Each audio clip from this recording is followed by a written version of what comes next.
An image for the ages.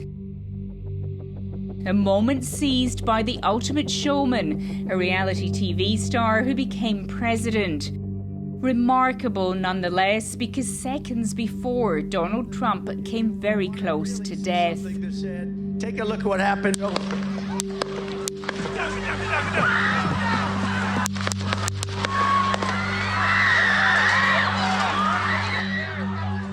As a rooftop gunman, identified as 20-year-old Thomas Matthew Crooks from Pennsylvania, apparently tried to take him out at a rally in Butler. Investigators say they've since found materials for explosive devices in his car. Because the guy looks dead.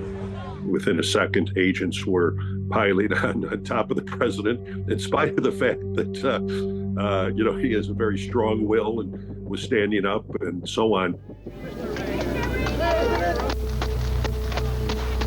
Tim McCarthy knows what that feels like. In 1981, he was on Ronald Reagan's security detail, taking a bullet as he turned to shield the president from a gunman who opened fire in Washington, D.C.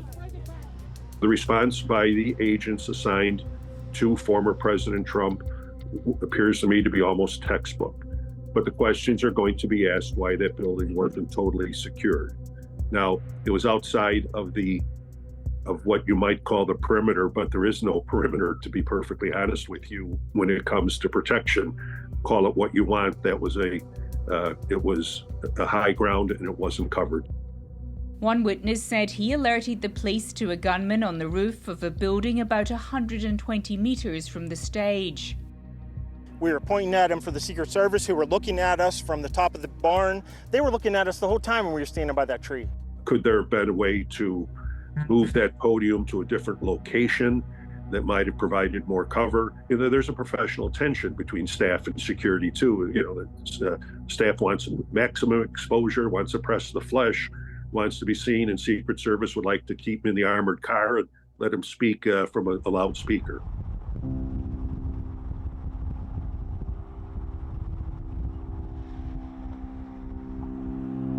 All this as Republicans gather in Milwaukee, Wisconsin for the National Convention to officially nominate Donald Trump as their presidential candidate. The former president said he considered delaying his arrival in Milwaukee but decided against it, signing off an email to supporters: "Unity, peace, save America."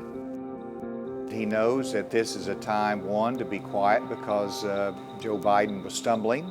And then secondly, after this moment yesterday, which had to really be difficult on him personally, and the strength that he showed, he knows that the contrast is greater than ever. And so I think you will see a different Donald Trump during the early stages of this campaign in the convention.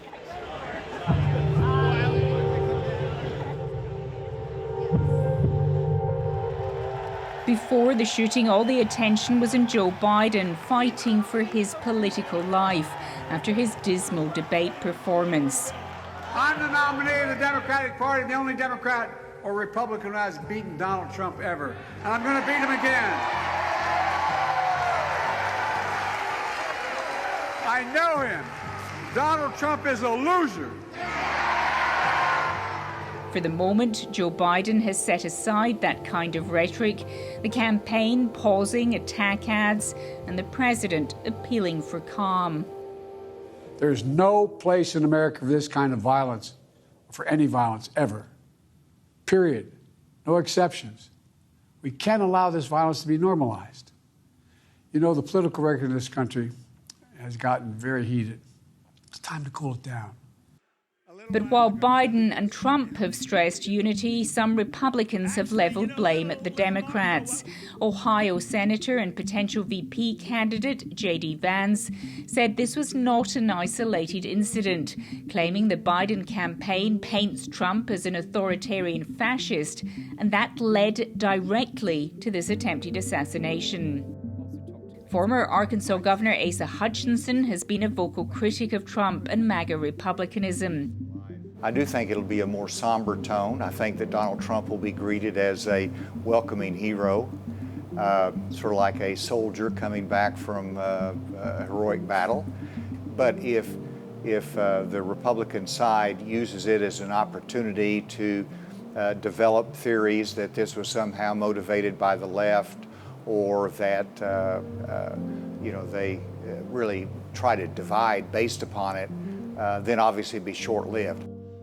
Veteran Milwaukee journalist Craig Gilbert has covered every presidential campaign since 1988. Obviously, yesterday was a really distressing day, and we all have a lot of questions going forward about what it means for the convention, what it means for the election, what it means for our political culture. He says it could mean a boost in the polls for Donald Trump. What are Donald Trump's personal numbers coming out of this? He's always had negative polling ratings here, even when he won the election. But if his popularity ratings creep up toward, neutral, that itself would be a big deal. 50-year-old firefighter Corey Comparator, who was killed during the attack, reportedly while shielding his family from gunfire, has been described as a hero. 2 others were also injured. While the Secret Service is under scrutiny, there will also be praise for the actions of these agents. We now know there is such a thing as PTSD, and they need to be, at some point, need to be interviewed to ensure that they're doing okay. So hopefully that'll take place. It wasn't quite that way many years ago when I was shot, when we went through it.